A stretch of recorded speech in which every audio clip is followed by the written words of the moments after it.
नमस्कार, रुद्र न्यूज़ में आपका स्वागत है। आज की बड़ी खबर ये है कि 2024 में पूरे देश में कहीं भी 1 टू 1 फाइट नहीं होने वाली है। सब राज्यों की और सब पार्टियों की अपनी-अपनी डफली, अपना-अपना राग ये होने वाला है। ऐसा मैं क्यों कह रहा हूँ, ये मैं आपको बताता हूँ। दरअसल कल राहुल गांधी जी की भारत जोड़ो यात्रा जो है, वो समाप्त हो रही है और इस यात्रा के समापन पर कांग्रेस पार्टी ने 23 पार्टियों को न्योता दिया था कि वो आएँ और इस सभा में, जो भारत जोड़ो यात्रा की संपूर्ण होने की सभा है, उसमें शामिल हों। अब खबर ये है कि जो देश के बड़े-बड़े दल हैं, उन्होंने उसमें जाने से इनकार कर दिया है। जो राहुल गांधी जी का अभी तक का कुनबा है, उस कुनबे के अलावा उसमें कोई और नहीं जुड़ रहा है। तो परिस्थिति ये बनने वाली है कि जो मौजूदा धाराएँ हैं और जो कई हैं, वो सभी धाराएँ 2024 के चुनाव में बहेंगी।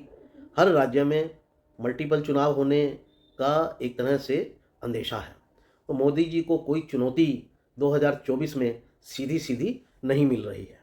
एक तरफ मोदी जी और उनका कुनबा होगा और कोई कुनबा उनका बहुत बड़ा नहीं है, छोटा ही कुनबा है एनडीए का अभी, और दूसरी तरफ जो हैं वो अलग-अलग कुनबे होंगे। एक राहुल जी का कुनबा होगा, एक केजरीवाल और बीआरएस का कुनबा होगा, केसीआर की जो पार्टी है तेलंगाना वाली, और कुछ अलग-अलग धाराएँ बहेंगी, जैसे टीएमसी, जैसे अखिलेश, जैसे मायावती, जैसे बीजेडी वगैरह-वगैरह। तो इस तरह से अलग-अलग धाराएँ विपक्ष में बहेंगी और इसका जो सबसे ज़्यादा लाभ होने वाला है, वो मोदी जी को होने वाला है। हाल-फिलहाल में एक सर्वे हुआ, एक प्रतिष्ठित मैगज़ीन का सर्वे है, साल में 2 बार होता है। पिछली बार जब जो चुनाव हुए थे 2014 में, और जब मोदी जी सत्ता में आए थे, उस समय भी इस मैगज़ीन ने ये बताया था, इसी सर्वे में ही बताया था, 2014 के जनवरी के सर्वे में, कि मनमोहन सिंह की जो हालत है वो बहुत ख़राब है और लोगों की जो रेटिंग है उनके बारे में वो बहुत कम है। तो इस बार भी जो जनवरी में 26 जनवरी और 15 अगस्त को 2 इनके सर्वे आते हैं देश भर में, उसमें इन्होंने जो 26 जनवरी का इस बार का सर्वे है बताया है कि बीजेपी अपने बूते जो है वो 285 सीटों के आसपास जो है वो ला रही है और उसको कोई ऐसी ज़रूरत नहीं है। मैं इस बात को एक और कन्फर्म करता हूँ, कांग्रेस के ही एक लीडर हैं शशि थरूर, पिछले दिनों मैंने उनका एक सर्वे का आकलन किया था, वो उनका आकलन था, निजी आकलन था। उनका कहना था कि हम बीजेपी की 50 सीटें कम कर सकते हैं। 50 सीटें मतलब उन्होंने प्रेडिक्ट किया था कि 250 सीटें हैं, और ये सब हो रहा है राहुल गांधी जी की भारत जोड़ो यात्रा के बाद। तो भारत जोड़ो यात्रा का कोई बहुत बड़ा बज़ तो क्रिएट हुआ है राहुल जी को लेकर, लेकिन उसका कोई इलेक्टोरल इम्पैक्ट हो, ऐसा कुछ नज़र नहीं आता। 20 से 15 से 20 सीटें जो हैं वो राहुल जी इससे बढ़ा सकते हैं, ऐसा नज़र आता है। अब उसके बाद ये उम्मीद रह गई थी कि जो यात्रा संपूर्ण सभा है, उस यात्रा संपूर्ण सभा में देश की अलग-अलग पार्टियां अगर हिस्सा लेती हैं तो एक बड़ा प्लेटफॉर्म क्रिएट हो सकता है जो 1 टू 1 मोदी जी को टेक ऑन करेगा। लेकिन अभी ऐसा कुछ नहीं दिख रहा है। मैं आपको बताता हूँ, एक तो टीआरएस ने, जैसा मैंने बताया आपको, अपना एक कुनबा खड़ा किया है, उसमें केजरीवाल हैं, टीआरएस पार्टी है, उसमें कर्नाटक के जो नेता हैं, देवेगौड़ा, उनकी जेडीएस है, ये 3-4 पार्टियाँ उसमें शामिल हैं, तो जो अपने-अपने राज्यों में चुनाव लड़ेंगी, तो ये कांग्रेस के साथ तो नहीं जाने वाला है। उसके बाद फिर ममता बनर्जी ने जाने से मना कर दिया है, ऐसी खबरें आ रही हैं, कांग्रेस के कुनबे में तो वो भी नहीं जाएँगी। मुलायम सिंह भी टीआरएस के कुनबे में शामिल हुए, वहाँ गए, लेकिन राहुल गांधी के उसमें नहीं जा रहे हैं, जो संपूर्ण सभा है उसके अंदर, तो वो भी अपनी अलग चाल चल रहे हैं। इसके अलावा मायावती ने पहले ही घोषणा कर दी है कि वो अकेले चुनाव लड़ेगी, कहीं नहीं जाने वाली है। इसके अलावा जेडीयू, जो बीजू जनता दल जो है, जो उड़ीसा की पार्टी है, वो अपनी अलग चाल चलेगी, उनको किसी की ज़रूरत नहीं है, वो अपना अलग ही चलते हैं। उसी तरह से आंध्र प्रदेश, जहाँ लोकसभा की 25 सीटें हैं, वहाँ की 2 पार्टियाँ हैं, तेलुगु देशम पार्टी और जगन रेड्डी की पार्टी। वो दोनों नहीं जा रहे हैं, अपनी अलग-अलग उनकी पार्टी है। तो अगर देश भर में देखा जाए तो अलग-अलग पार्टियाँ, अलग और मल्टीपोलर चुनाव होंगे, और मल्टीपोलर चुनाव होने का लाभ जो है वो निश्चित रूप से बीजेपी को ही होगा, क्योंकि जो सर्वे आया उसमें दिखाया गया कि अभी भी मोदी जी के पक्ष में ही हवा चल रही है, खिलाफ तो कोई हवा नहीं है। प्रो इनकम्बेंसी हो रहा है, एंटी इनकम्बेंसी कुछ नहीं है। तो अगर ऊपर से बड़े बड़े राज्यों की बात कर ली जाए एक बार, तो मित्रों देखा जाए तो पंजाब में लोकसभा की 13 सीटें हैं, चंडीगढ़ की 1 सीट है। वहाँ मल्टीपोलर कंटेस्ट होगा। एक तरफ कांग्रेस होगी, एक तरफ आम आदमी पार्टी होगी, एक तरफ बीजेपी का कुनबा होगा, एक तरफ अकालियों का कुनबा होगा। ये 4 कुनबे वहाँ पर हैं जो अलग अलग चुनाव लड़ेंगे। किसी को किसी के साथ जाने की कोई इच्छा नहीं है, ना वो जाएंगे। उसी तरह से आप जम्मू कश्मीर में देखें तो जम्मू कश्मीर में कांग्रेस के जो साथी हैं, नेशनल कॉन्फ्रेंस, पीडीपी और कांग्रेस, ये इकट्ठे हो सकते हैं, लेकिन लोकसभा की वहाँ मात्र 3 सीटें हैं। जम्मू के हिस्से में तो बीजेपी स्ट्रॉन्ग है, तो बीजेपी की 1 सीट हो गई। लद्दाख में बीजेपी स्ट्रॉन्ग है। यूनियन टेरिटरी जो है हिमाचल में बीजेपी और कांग्रेस की सीधी लड़ाई होगी यहाँ पर, अगर आम आदमी पार्टी अपनी टांग नहीं फंसाती है तो। आम आदमी पार्टी ने पिछली विधानसभा में वहाँ कोई ज़्यादा प्रयास नहीं किया, तो हो सकता है कि वो लोकसभा में भी वहाँ प्रयास ना करे। उसके बाद हरियाणा हो गया, वहाँ पर भी मल्टीपोलर कंटेस्ट होगा। हालांकि मेन लड़ाई जो होगी वो सीधा कांग्रेस और बीजेपी और उसके जो साथी हैं लोकदल, दुष्यंत चौटाला वाली लोकदल, उसके साथ होगी। और जो अभय चौटाला की लोकदल है वो अलग चुनाव लड़ेगी। तो एक तरह से वहाँ पर भी 3 तरफा है। आम आदमी पार्टी भी वहाँ चुनाव लड़ेगी। आम आदमी पार्टी के जो हरियाणा के अध्यक्ष हैं वो बहुत जो है जोशीले हैं, और अभी से उन्होंने कैंपेन चला रखा है हरियाणा को लेकर। वो पहले भी चुनाव ठीक से लड़ते रहे हैं, लेकिन अभी भी वो ठीक से चुनाव वहाँ लड़ेंगे। आएंगी सीटें, नहीं आएंगी, कितना वोट आएगा वो एक अलग बात है, लेकिन वहाँ पर भी थोड़ा सा मल्टीपोलर होगा। कुछ वोट तो जो विपक्ष का है वो आम आदमी पार्टी और अभय चौटाला की पार्टी काट ही सकती है। इसके अलावा दिल्ली में देखा जाए तो यहाँ भी 3 पार्टियाँ मेन होंगी, कांग्रेस, बीजेपी और आम आदमी पार्टी। मेन लड़ाई हालांकि आम आदमी पार्टी और बीजेपी में ही होगी। उसके बाद उत्तर प्रदेश देखा जाए तो वहाँ भी मल्टीपोलर कंटेस्ट होगा। बीजेपी, कांग्रेस और समाजवादी पार्टी और बसपा, बहुजन समाज पार्टी के 4 तरफा वहाँ पर कंटेस्ट होगा। आज की तारीख में मैं बात कर रहा हूँ। उसके बाद बिहार में देखा जाए तो वहाँ 2 तरफा कंटेस्ट होने की उम्मीद है। एक तरफ महागठबंधन जिसमें लालू, जेडीयू, कांग्रेस, और एक तरफ बीजेपी, और बाकी छोटे मोटे गठबंधन या इधर जाएंगे या उधर जाएंगे। उसके बाद वेस्ट बंगाल में देखा जाए तो वेस्ट बंगाल के अंदर 3 तरफा कंटेस्ट होगा। एक तरफ कांग्रेस और लेफ्ट का अलायंस होगा, एक तरफ बीजेपी होगी और एक तरफ जो है वो तृणमूल कांग्रेस होगी। असम में देखा जाए तो असम के अंदर मोटे तौर पर सीधा कंटेस्ट होगा। एक तरफ कांग्रेस, एक तरफ बीजेपी, और छोटी मोटी पार्टियां वहाँ भी हैं, वो भी एक दूसरे से अलायंस कर लेती हैं। तो वहाँ पर भी ये होगा। नॉर्थ ईस्ट में तो अलग अलग छोटी छोटी स्थितियाँ हैं, छोटे छोटे एक एक सीट है, उसको थोड़ा छोड़ देते हैं फिलहाल। उड़ीसा की बात की जाए तो वहाँ भी 3 तरफा कंटेस्ट होगा, कांग्रेस, बीजेपी और बीजू जनता दल। छत्तीसगढ़ में सीधा कंटेस्ट होगा कांग्रेस और बीजेपी में। मध्य प्रदेश में सीधा कंटेस्ट होगा कांग्रेस और बीजेपी में। राजस्थान में सीधा कंटेस्ट होगा कांग्रेस और बीजेपी में। गुजरात में 3 तरफा कंटेस्ट होगा। पिछली विधानसभा चुनाव में आम आदमी पार्टी की परफॉर्मेंस ठीक रही थी।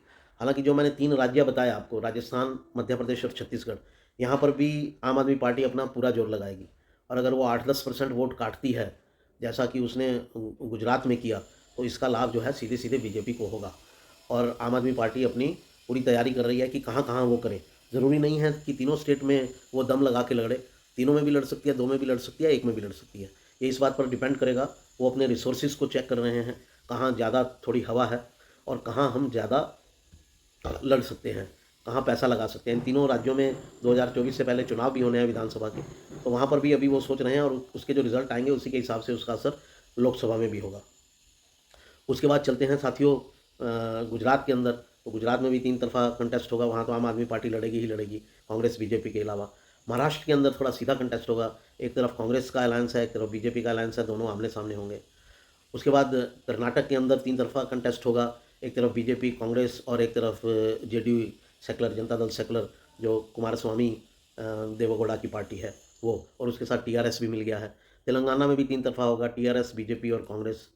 उसी तरह से आंध्र प्रदेश में भी 3 तरफा कंटेस्ट होगा।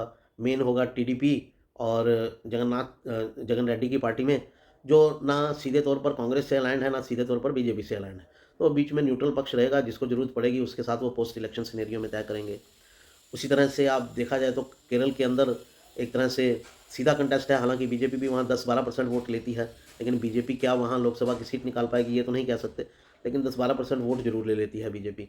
और वहाँ पर मेन लड़ाई लेफ्ट और कांग्रेस में होती हैं सीटें जो आती हैं। उसी तरह से तमिलनाडु की स्थिति इस बार थोड़ी सी डिफरेंट हो रही है। क्योंकि बीजेपी का वहाँ बज़ क्रिएट हो रहा है। बीजेपी के जो नेता बने हैं, इस बार पार्टी ने अध्यक्ष बनाया है, पूर्व आईपीएस ऑफिसर हैं और वो बहुत दमखम लगा रहे हैं और जनता उनके प्रति आकर्षित हो रही है। इसका एक कारण ये भी हो सकता है क्योंकि एडीएमके जो है वो कमज़ोर हो रही है। वो पर्सनैलिटी बेस्ड पार्टी थी, जयललिता की पार्टी थी। जयललिता जी ने शादी की नहीं तो उनका कोई उत्तराधिकारी बना नहीं वैसे, तो इसलिए नेताओं के जिम्मे वो पार्टी आ गई और नेता उसको उस तरह से, पर्सनैलिटी कल्ट उनके पास है नहीं जैसा डीएमके के नेता एमके स्टालिन के पास है, जो करुणानिधि के बेटे हैं, जिन्होंने बहुत लंबे समय तक, कई दशकों तक वो तमिलनाडु की राजनीति को प्रभावित किया और कई बार मुख्यमंत्री रहे। तो इसलिए वहाँ पर भी एडीएमके और बीजेपी साथ जा सकते हैं और तो सीधी लड़ाई होगी, नहीं तो तीन तरफा लड़ाई होगी, लेकिन वहाँ बीजेपी को ज़्यादा उम्मीद नहीं है। लेकिन कुल जमा निष्कर्ष आप देखिए ये निकलता है कि ज़्यादातर जो बड़े राज्य हैं उनमें तीन तरफा लड़ाई हो रही है और इसका जो लाभ है वो सीधे सीधे बीजेपी को मिलेगा, मोदी को मिलेगा, क्योंकि मोदी के पक्ष में अभी भी हवा है। एक तो खिलाफ में हवा नहीं है मोदी के और एक विपक्ष इकट्ठा नहीं है। ये दोनों फैक्टर जो मिलके हैं वो मोदी को एक एडवांटेज देते हैं 2024 में। और जैसे जैसे 2024 नज़दीक आ रहा है वैसे वैसे विपक्षी दलों की एकता की जो बातें हो रही थी वो बिखर रही हैं। कैसे बिखरी? पहले तो तेलंगाना राष्ट्र समिति जो होती थी, जो बाद में भारत राष्ट्र समिति बना दी केसीआर ने, उन्होंने अपना एक सब दलों को बुलाया, एक प्लेटफॉर्म खड़ा किया जिसमें वो खुद शामिल थे, केजरीवाल शामिल थे, जैसा मैंने आपको शुरू में बताया, अखिलेश यादव शामिल थे उसमें, और कुमार स्वामी देवगौड़ा की पार्टी शामिल थी, लेफ्ट भी थोड़ा शामिल था।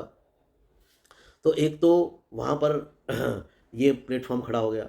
अब दूसरा प्लेटफॉर्म राहुल गांधी जी को जो यात्रा संपूर्ण समापन सभा है उसके अंदर जो दल जा रहे हैं उनके अंदर आप देखिए, जम्मू कश्मीर की दोनों पार्टी जा रही हैं, पीडीपी और एनसी, नेशनल कॉन्फ्रेंस। फिर बिहार के दोनों दल जा रहे हैं, आरजेडी और जेडीयू। और उसके बाद जो है महाराष्ट्र से नेशनल कॉन्फ्रेंस और उद्धव ठाकरे की शिवसेना जा रही है। और उसके बाद तमिलनाडु की पार्टियां जा रही हैं, लेफ़्ट पार्टियां जा रही हैं जिनका त्रिपुरा में और वेस्ट बंगाल में कांग्रेस के साथ तालमेल है, लेकिन केरल में वो कांग्रेस के आमने सामने लड़ती हैं, तो वो जा रही है। तो एक इनका प्लेटफॉर्म है। लेफ़्ट जो है वो दो नावों में टांग डाल के खड़ा है, किधर जाएगा। तो साथियों, कोई बहुत बड़ा एक प्लेटफॉर्म खड़ा नहीं हो पा रहा है विपक्ष का। ये एक और एडवांटेज देता है कि बीजेपी की सरकार तीसरी बार भी आए। तो ये विपक्ष की एकता जो है वो अभी टूटी फूटी ही है और कुछ नहीं कर पा रही है। इसका एडवांटेज मोदी जी को मिलना तय है। तो साथियों, ये था मेरा आज का एनालिसिस। उम्मीद करता हूँ आपको पसंद आया होगा और 2024 के मद्देनज़र आपको परिस्थितियाँ जो हैं देश की वो थोड़ी क्लियर हुई होंगी कि क्या स्थिति किस तरफ जा रही है। अब उसमें बीजेपी कितनी सीटें जीत पाती है, क्या कर पाती है, ये देखना होगा। लेकिन मोटे तौर पर ये कहा जा सकता है, आज की तारीख अगर देखें तो परिस्थितियां जो हैं वो मोदी के पक्ष में हैं, बीजेपी के पक्ष में हैं और उनकी सरकार एक बार फिर से बनना तय लगता है। मित्रों, मेरे इस वीडियो को लाइक कीजिए, शेयर कीजिए।